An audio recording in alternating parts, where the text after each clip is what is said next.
Thanks, everyone. It's been, I think it was here several years ago. Yes. In this lecture hall, bringing back some memories. But yeah, Jory, it's funny that Jory mentioned the fact that, I've been working with camera traps now since about 2004, 2005.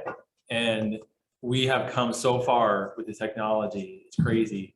We used to use the film cameras. And so the maximum number of images you could get on one deployment was 36, because that was the biggest, film roll that you could purchase.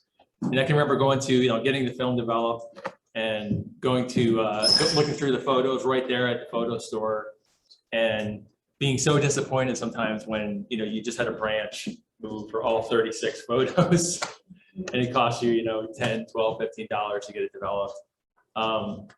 Just to give you an idea, now we're able to, in a single deployment, depending upon the quality of the images, collect 10,000, 12,000 high quality images. So the technology is just improved tremendously. So I apologize to the people in the front row right off the bat, because I just did a training workshop with ADK.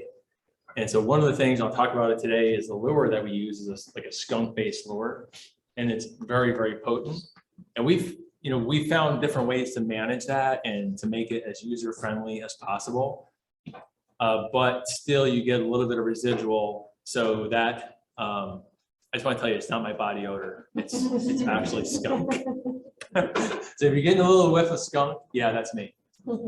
So anyway, today really I wanted to do two things. Jory mentioned a new camera trap network that I developed last year, and with a lot of really good partners, we've done some good work over the past year or so, collected some good data, and that's something that we're going to continue. So I want to talk a little bit about that, but I really felt like I didn't have 45, 50 minutes just to talk about that. So I thought I would just kind of give you a brief overview of some of the work that I've been involved with over the past several years. And one of my goals with this talk is really to introduce you to this concept of camera trapping. And I'm hoping that I can turn some of you into camera trap addicts, because it is probably some of the funnest, is funnest the word? Most fun? Okay, we'll make it a word. It is some of the funnest field work you will ever do. It's a blast, and when you get the SD cards, it's like Christmas. It's Christmas morning every time, because you're just so excited to see what you captured on film.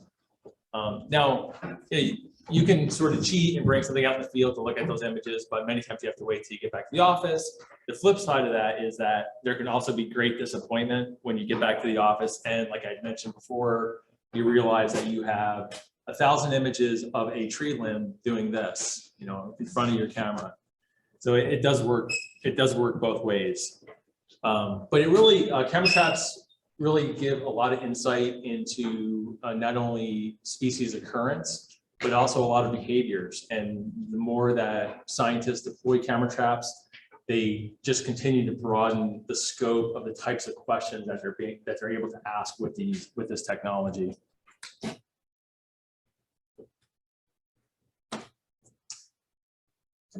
Oh, okay. Follow directions, right? So before we really kind of get into some of these methods, I just wanted to give you just a brief overview of really the two species that I've worked with the most over the years, and that's the American marten and the fisher. And just thought it would be good just to for you guys to hear a little bit about the ecology of these two species, since really, again, for this part of the presentation, those were the two main species that we were targeting with these surveys. So they're small carnivore, approximately 1 to 2 pounds, in the mustelid family. They're one of the characteristics that you see with a marten is that they have this very bright, usually throat patch or gular patch that we have actually done some work looking at identifying individuals based upon the characteristics of their throat patch. But they're relatively small. They're generally like an orangey color. This is a very typical coloration on a marten, whitish head. There's some tricks as far as, sometimes you'll get camera trap images where you're like, ooh, is that a marten or a fisher? And even I've looked at thousands of images and I still get photos that stump me. I'm like, oh man. But usually there's one or two different characteristics that will sort of separate those two. They're habitat specialists, so they prefer usually, you know, contiguous forested areas, typically with complex structure. So they're really tied into, you know, coarse woody debris, both horizontal and vertical habitat structure. And that really ties into pretty much all their life history requirements, everything from having young to resting to thermal regulation, avoiding predators, everything, again, with their life history is tied into that forest structure. Their prey consists of pretty much anything. Both martens and fishers are pretty much walking stomachs. They're constantly foraging. They have relatively high metabolic rates. But some important prey for marten are the small mammals. So like not so much the shrews, but red-backed vole in winter might make up 40–50% of their diet. Snowshoe hare is also another really important food source. And one of the cool things with martens is they have this behavior where they can forage underneath the snow in what's called the subnivean space. And that subnivean space really is just that dead air space that's created by coarse woody debris that's on the forest floor. And then snowpack, you know, covers that up. And that's where all those small mammals are. That's where they're overwintering. And marten, like weasels, can go down underneath the snow and hunt in those really small spaces. And so they're able to exploit a prey resource that a lot of other carnivores aren't, including fishers. And so that's one of the reasons why we think snow depth is really important for marten, is that it gives them almost exclusive access to that prey source that fishers don't have. And moreover, they compete with fishers for some of their other prey like snowshoe hares, and martens are able to prey switch. So they're able to focus on hares where they're abundant locally or in a given year, but then when they're not, then switch to that small mammal prey source that's down beneath the snow. And fishers just don't do that. So because they compete, fishers will sometimes kill martens because they're a direct competitor with them. Kits are born in April, May. Litter size is usually about 2 to 3. Their home range is about 1 to 2 square miles for a female, 2 to 4 square miles for a male. They're intersexually territorial, which means that a male will not tolerate another male, but will tolerate a female, and similar to the female. Those are some of the largest home ranges per unit body weight of all mammals. So that may not seem like a very large home range, but for the size of the animal, it's a very, very large home range. And their occurrence, they pretty much occur throughout the boreal forest of sort of the northern US and Canada, but they do dip down into places like the northeastern US and out in the Midwest, like in Minnesota, Michigan, tiny part of Wisconsin. And then they come down into like the Sierra Nevadas of California. And in New York State, though, they're pretty much restricted to just the central Adirondacks. So they'll pretty much occur anywhere in Adirondack Park. Not really outside of that, maybe a little bit on the doorstep of Tug Hill, but they're really focused in this tight area in the highest elevations of the central Adirondacks. And I'll show you a map here later. Fishers are much larger. They're medium size, and they can be up to 15 pounds. I heard of a big male from Wisconsin that was trapped a couple of years ago, and I think that was 17 or 18 pounds. They pretty much max out at that size. Again, in the weasel family, they're much more of a dietary generalist than probably even a marten is. They'll pretty much eat anything. They really, in the wintertime, will focus on snowshoe hare and red squirrels, as well as dead deer or carrion. So dead deer is really kind of a critical food source for them when they can find it, but it's also a risky place because other critters are also feeding on those carcasses, like coyotes, and coyotes are one of their known predators.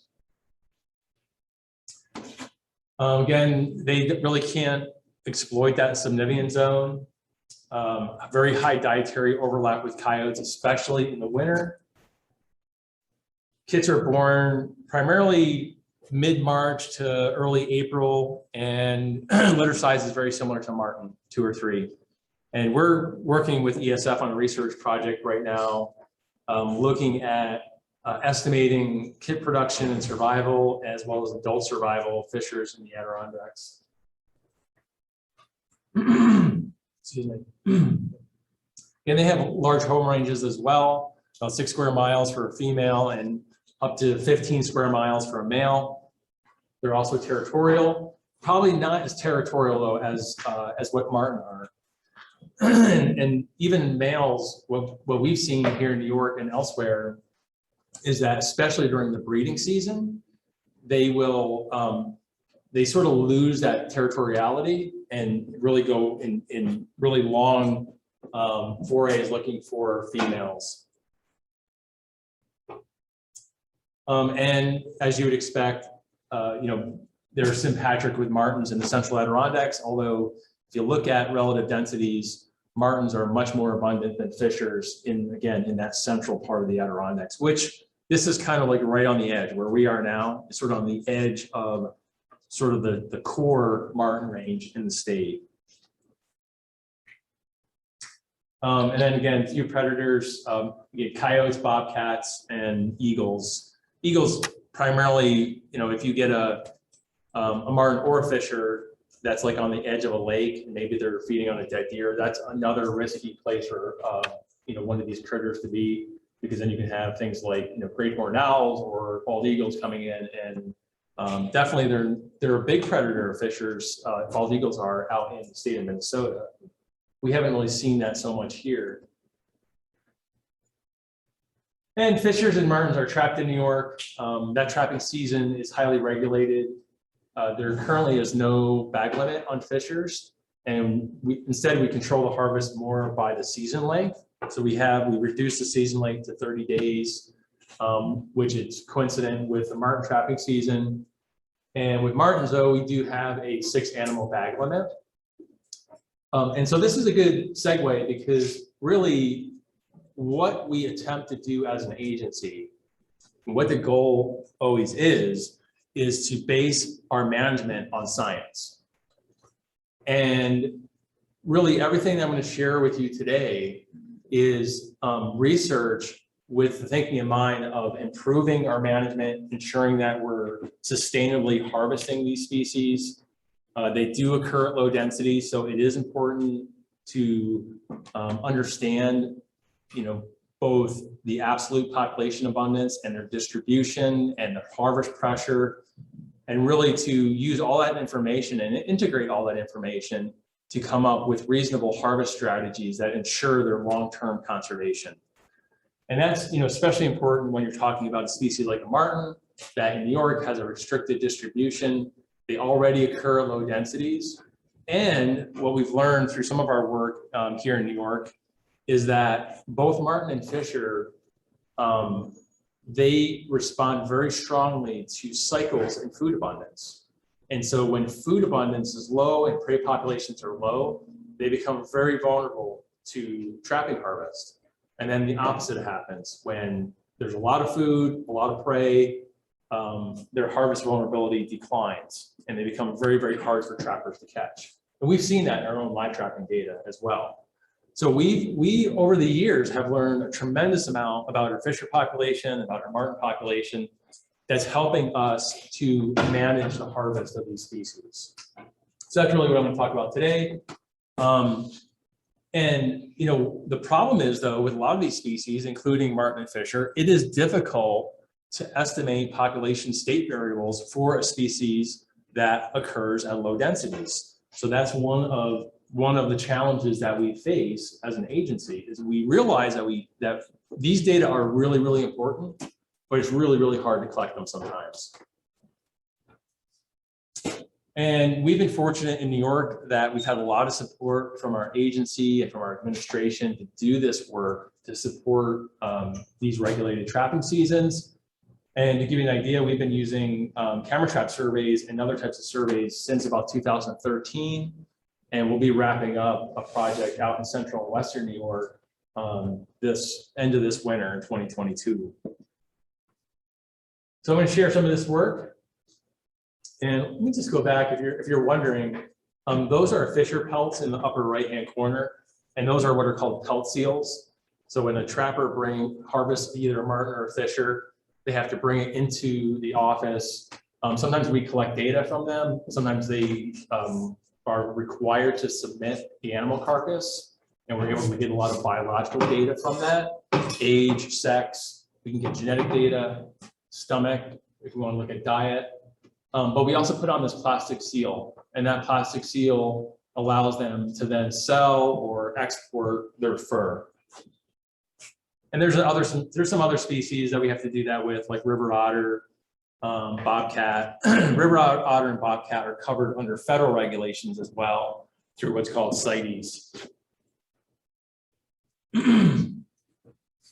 So I'm going to share some work not only from the northern zone in the Adirondacks, but also from the southern tier in what's called the Appalachian Plateau. And that's this area right here. And back in 2013, I was part of an effort to design surveys. This is really the first time that we conducted surveys for fishers, targeted surveys over a really large spatial extent. And so this work involved the New York Cooperative Fish and Wildlife Research Unit at Cornell University, as well as DEC. And we were using a combination of camera traps and hair snares because we had dual objectives.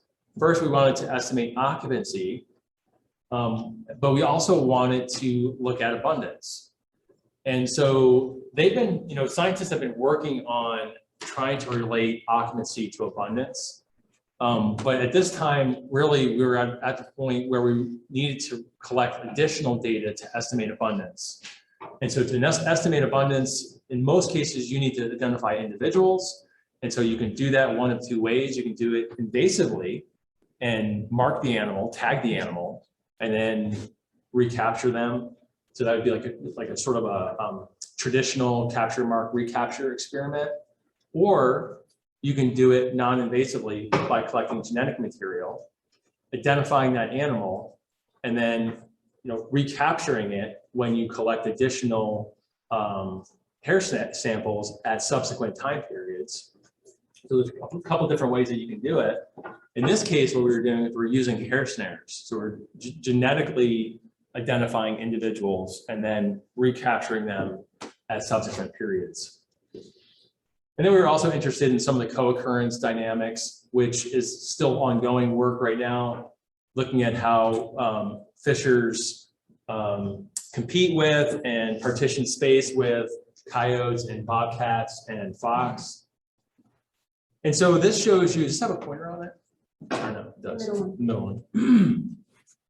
So this is a design that we use in the Appalachian Plateau study area, where you have, this is a paired, camera station.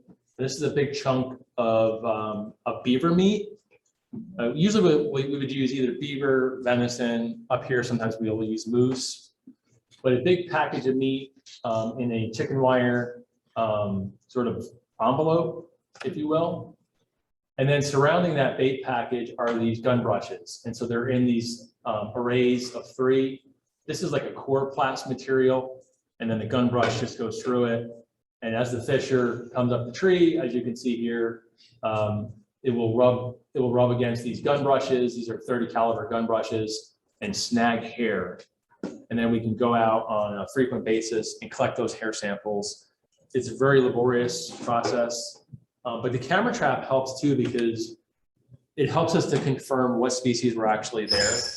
And so if we go to a site and collect hair samples, and we know for a fact that no raccoons were there and it was just fisher, it's a lot easier than to sort of say, okay, these are clean samples, no contamination, and we can send those off. Otherwise, it takes a lot of time for people to go through the hair samples and separate them out and say, no, this is raccoon, this is fisher. So that helps tremendously. So again, using the camera trap data to estimate occupancy, and also using the hair samples to estimate abundance.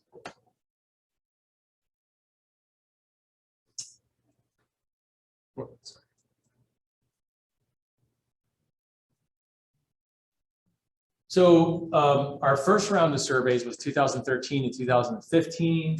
Again, Cornell really sort of took the lead on this field work. And you can see over this relatively large area of central and western New York, all of the sampling grids that were surveyed over those 3 years, and then which cells had 1, 2, or 3 years of sampling effort. Now again, this is the work that they're now going into a second round of surveys to look at. Well, let me back up a bit.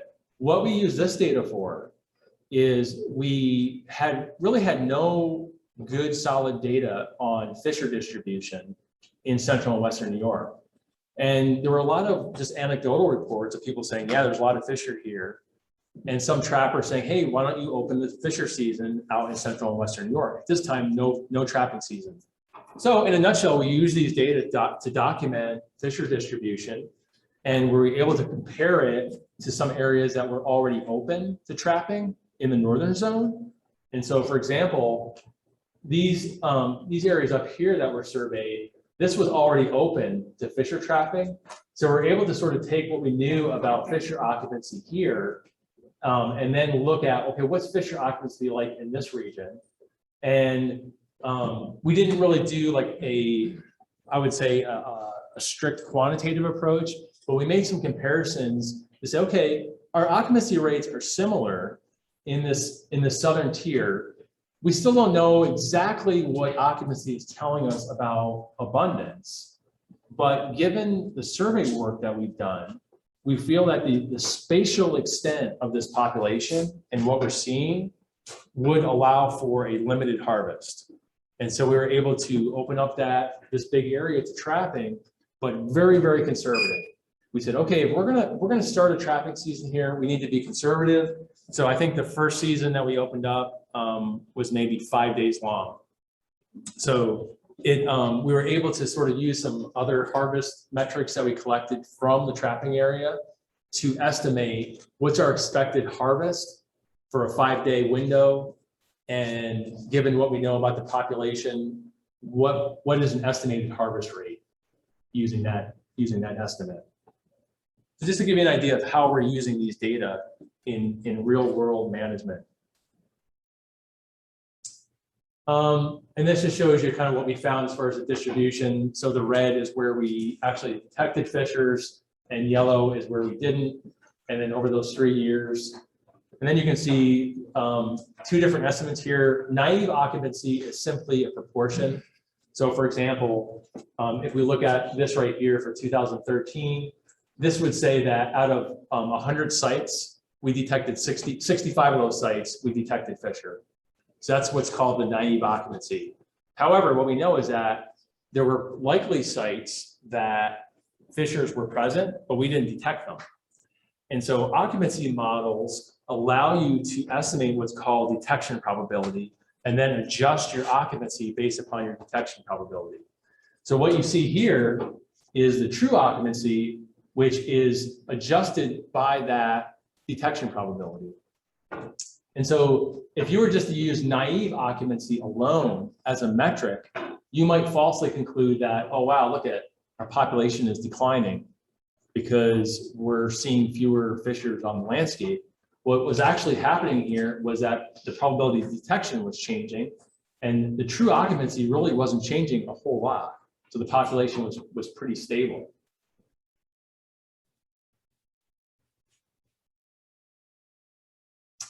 So the next thing, we looked at doing some similar work in the northern zone, specifically in the Adirondacks and Tug Hill. And kind of this area here, again, we're looking at occupancy, not so much of the abundance. We did not use the hair snares in this case. So this was just simply camera trapping and really looking at both marten and Fisher. And also we were interested in marten co-occurrence with Fishers and coyotes and fox, and really what types of habitat and abiotic conditions mediated their coexistence. So we hypothesized a certain set of conditions that would facilitate co-occurrence and other conditions that would facilitate a separation or competitive exclusion of the two species. So we use a very similar sampling grid, and we surveyed about 200 sites over 3 years. And this was a cooperative effort between Region 5 and Region 6. The differences in the symbols are just the two different regions, but we had really good coverage. And again, just to show you some of the pictures of the design here, just a bait package here. This is just the station ID number. And currently we're using some of these data to look at these co-occurrence patterns. So we do have, of course, like, as I mentioned, martens don't occur in central and western New York, but coyotes pretty much exist throughout the state. And so one of the things that we're doing right now, ESF, is we're looking at Coyote-Fisher interactions at a statewide scale. So it's pretty rare to have data at such a large spatial scale and have such a large data set. So we have, at this point, close to 10 years worth of data, almost at the scale of New York State. So we're really looking forward to checking out what those models tell us. But then in the Adirondacks, we are looking at three-way interactions between coyotes, fisher, and marten. Just real quick, how are we with time? It is 12:47. 12:47. So in about 20 more minutes. 20 more minutes, okay. Yep, so I'm not gonna tell you that story. But let's see. Yeah, let's just keep moving. So this next part is now we're in the northern zone still, but now we're focused on where American martens actually occur in that central part, the central Adirondacks, those higher elevations. And when I say higher elevations, I don't mean necessarily just the high peaks. I mean this whole area of this higher elevations that go from the southwestern Adirondacks all the way up through the high peaks, typically above 2,000 feet. And so our objectives with this work were really to estimate marten abundance. So now we're beyond simply estimating occupancy, and we're looking at abundance using, again, hair snares, but you'll see a little bit different approach than what we use for fisher. And then also we're interested in co-occurrence patterns as well with fisher, given their competitive relationships. So we sampled 5 locations in the high peaks, some pretty pictures. High Peaks region, this is the Great Range here. That's Esther Mountain up on Whiteface. And then in this area down here, what's called the West Canada Lakes or West Canada Plateau, which is, again, it's mostly about 2,000 feet and above. But this area down here gets really, really deep snows because it gets lake effect snow off of Lake Ontario. So it kind of comes across here. This is sort of the dominant lake effect bands that's set up. And so it comes across here, dumps a bunch of snow on the Tug Hill, comes across the Black River Valley, and then dumps a ton of snow in this area here.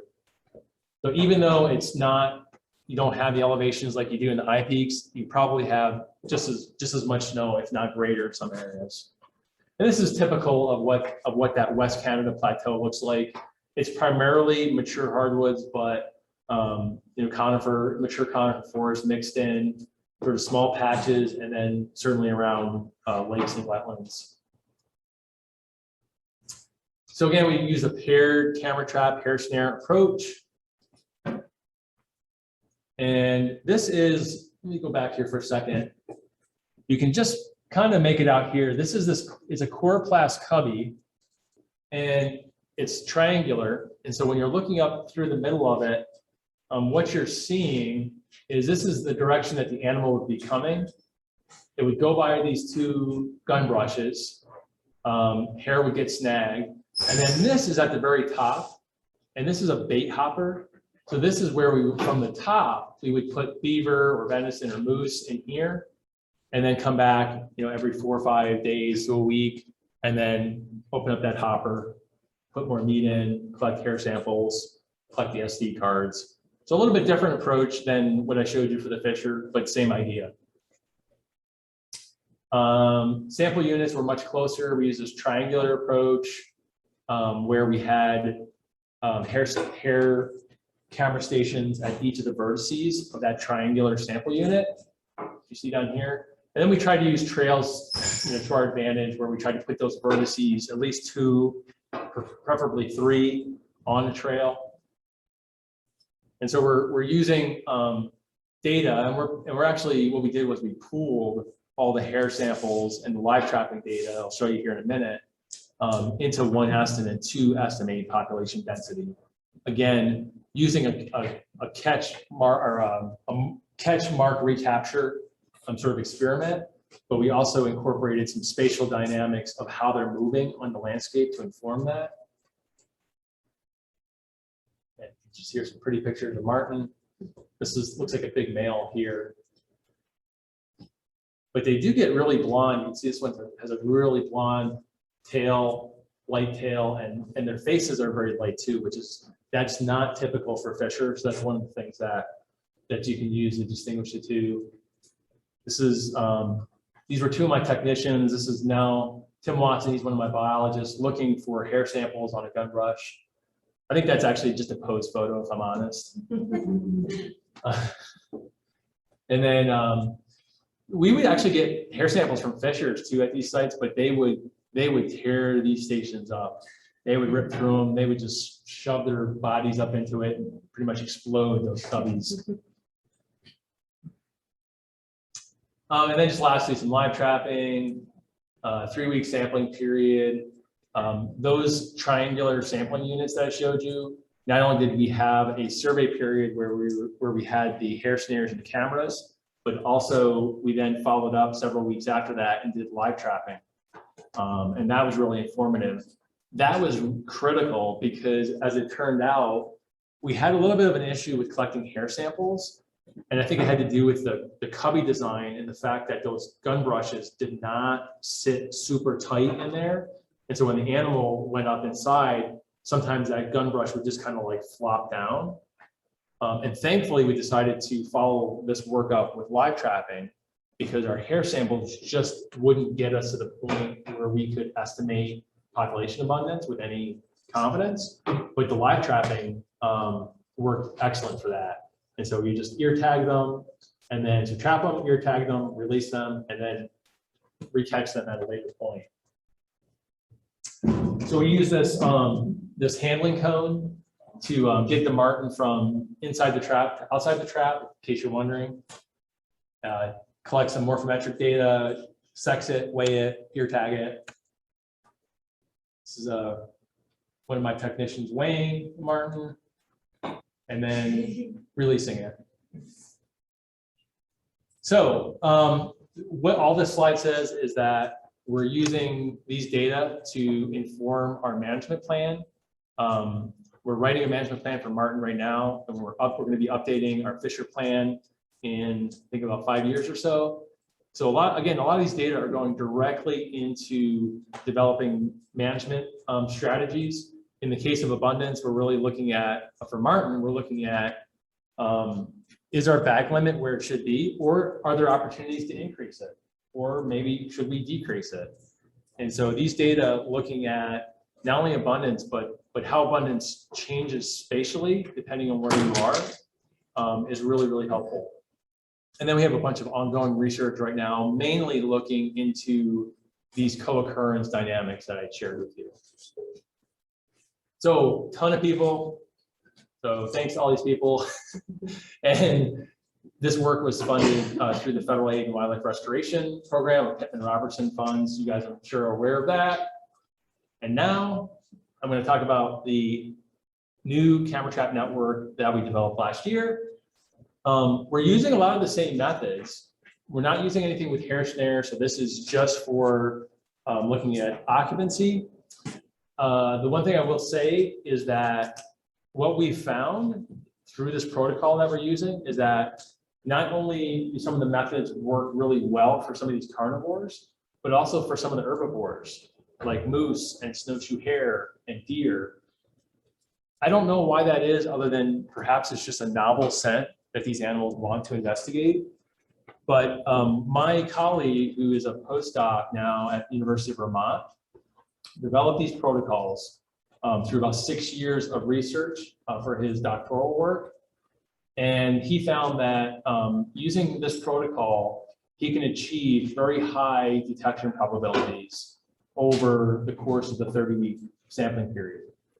So that really is really the length of time and the fact that we are using some attractants that work to our advantage to really be able to detect sort of a whole suite of species that are out there.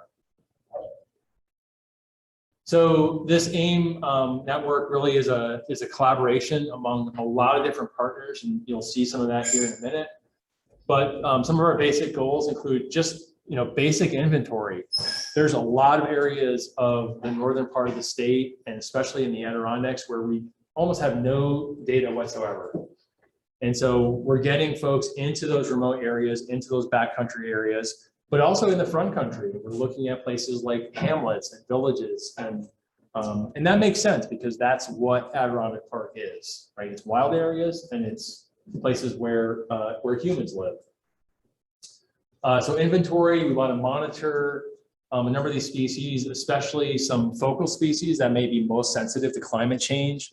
So some of these species that you see here have direct relationships with either temperature and/or snow depth. So species like marten, bobcat, moose, snowshoe hare, fisher, these are all sort of that core suite that we're looking at, and looking at changes in distribution relative to some of these abiotic conditions over time. Obviously, these aren't questions we're going to be able to answer with 1 or 2 years of data, but maybe with 10 years, 15 years, 20 years of data, we can start answering some of these questions about how climate change is influencing these species. And then using that, adjust how we're managing them. There may come a time when we say, you know what, trapping mortality really is at a point where it's going to be additive to other sources of mortality, and we have to either dial that back or maybe even discontinue it. Or we might say, you know what, these species have responded in ways that we didn't predict, and things seem to be going fine, and we're going to continue managing these species as we always have. We also want to share these data with others, have them use them for research, have students use them for projects, and then we also want to have a lot of opportunities for students like yourselves to get out in the field and get training, get real-world training, and at the same time, what makes it, I think, really special is the fact that when you're out doing this work, it's not just like, okay, we're just doing this for a class exercise and these data will never be used. You're actually collecting data that will be used for management and for research. Let's skip over that. This just shows you some of our partners. This is, so AIM stands for Adirondack Inventory and Monitoring. And so this camera trap network doesn't include just the Adirondacks though. It also includes the St. Lawrence Valley, Tug Hill, some of the Mohawk Valley, Lake Champlain Basin. And this just shows you some of the partners that we have.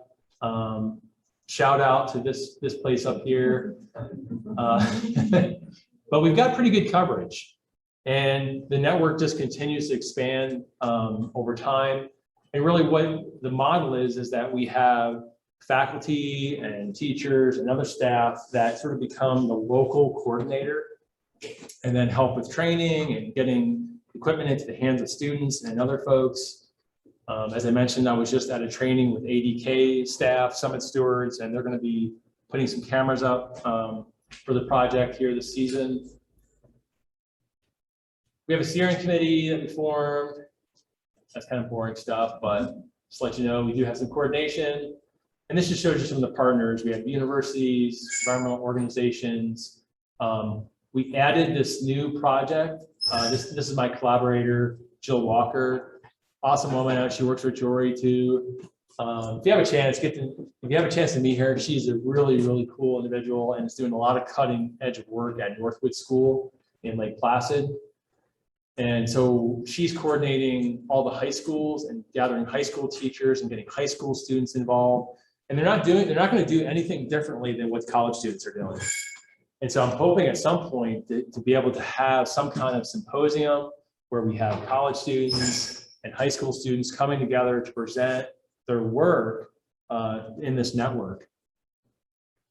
And then also state agencies, the DEC is involved, APA has been invited. I'm sure we'll get them involved at some point, as well as the Tug Hill Commission. And then we're also looking at other existing camera trap networks that may also be able to contribute data to what we're doing. So there's some efforts underway right now. Erica Barthelmess up in St. Lawrence University is doing this North Country Wild. Nature Conservancy is involved with some work with Staying Connected.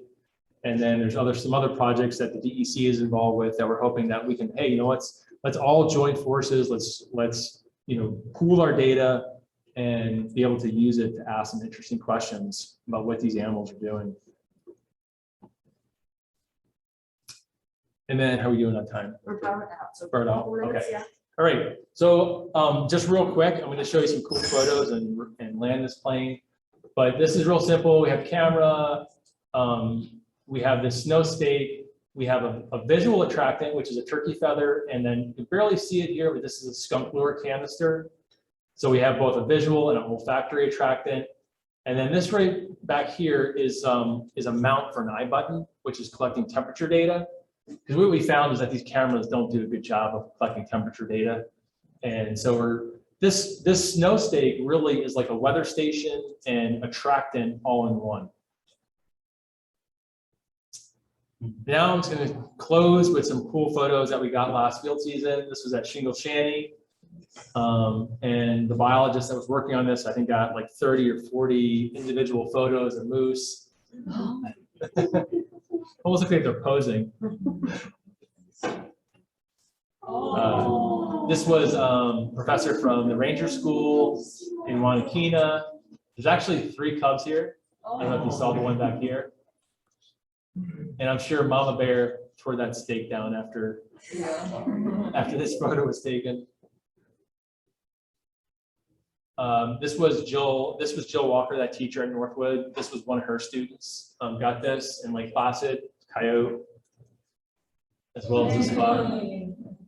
Now the next picture, I'm not going to tell you. I know that there's some hunters in here. I know it. I can see it on your face. So I'm not going to tell you where this is, and I'm especially not going to tell you where this one was, because that one's a mounter. He's a big buck, big body. But again, we get some of the similar species that we've gotten with other surveys where we have used meat bait, like marten and fisher. And here's a gray fox, and this is Lake Placid. So I'm going to end there, and the door is wide open for students to get involved with this. And so at this point, I'd like to take any questions.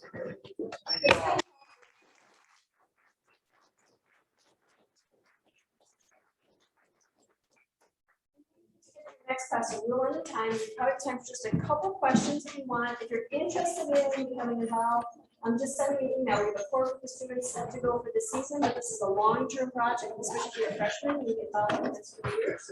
Let's take a question or two, and then we'll go from there. So I think we type a question, right? Oh yeah. We're good for questions. Yeah. Yeah. We got time. No questions. I was curious how you came up with like the bait situation, like by just tying like to a tree. So when we first started the survey work, so the question was, how did we come up with the methods for doing our initial survey work for marten and fisher? And why did we put the meat up like we did? So when I started this work and realized I wanted to do these surveys, the first thing I started doing is talking to trappers, saying, what methods do you use to get these animals to come in to your traps? And then I pretty much just replicated what they used. And that's where I came up with using the skunk lure and using bait. Now with the marten and fisher surveys, those are relatively short. So those are 3-week surveys. So the shorter your sampling window is, especially with carnivores, it almost forces you to use bait. That's why we're able to get away, like you notice with the AIM network, we're just using the lure. Well, if we went out for only 3 weeks with just lure, we would maybe get a few detections of some of these carnivores, but it wouldn't be anything like what we get when we have meat and lure. So it's an attractant, and the wire protects it. So like what we learned is that if we just wired a piece of meat and we didn't put like the chicken wire envelope on it, these animals are so strong, they will tear that whole piece of meat right off the tree. Another question? No one wants to ask a question, so we'll keep it. Everyone can get to the next location. You get that, why did you ask that question, man? We need to get to class. All right. If you are interested, remember send me an email.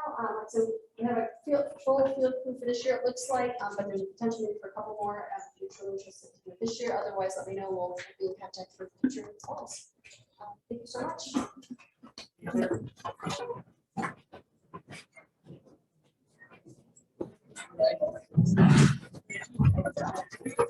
Dr. Mead talks us a lot. Okay.